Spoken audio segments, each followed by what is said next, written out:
तर प्रथमतः तर मी त्या मुलींची माफी मागते आणि सोशल मीडियावर ज्यांचं कोणाचं मन दुखावलं असेल माझ्या लँग्वेजमुळं किंवा माझ्या म्हणजे मारण्यामुळं तर मी माफी मागते. पण माझा उद्देश त्यांना बेइज्जत करण्याचा किंवा त्यांना रॉंग वेने त्यांना खर्चायचा अजिबातच नव्हता. मी माझ्या दोन्ही मुलींना ट्युशनला सोडण्यासाठी मी घरातून निघाले होते.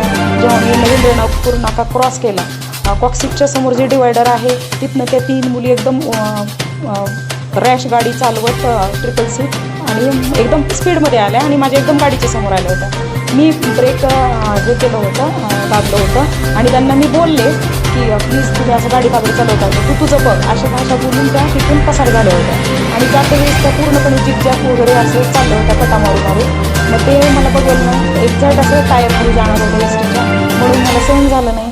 जिथे सापडलं की वेस्ट साईडचा कॉर्नर होता तिथेच त्यांना मी बाजूला घेऊन 2 लगावलेत आणि म्हणजे थोडंसं स्ट्रिक्टली म्हणजे तशा भाषेमध्ये मला माझ्या तोंडातून गेलेलं आहे सर. पण माझा उद्देश त्यांना म्हणजे असं हे करायचं नव्हता, हरास करायचा नव्हता.